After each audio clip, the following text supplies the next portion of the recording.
Alloh azza va jalla hadis qudusida aytadi: "Ey bandalarim, men o'zimga zulmni harom qildim. Sizlarning o'rtangizda ham buni harom qildim. Bir-biringizga zulm qilmanglar." Zulm nima edi? Zulm adolatning ziddi. Adolat nima edi? Adolat har bir haq egasini haqqini berishlik. Zulm mana shu haq egasini haqqini ado qilmaslik.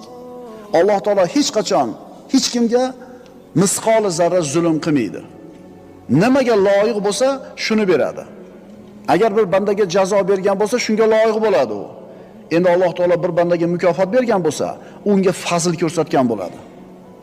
Esimizdan chiqmasin, ustimizda qanaqa bir xayriyat, yaxshilik, siz bilan bizga yoqadigan bir ko'rinish bo'lsa, biz bunga loyiq bo'lganligimiz uchun berayotgani yo'q buni Alloh.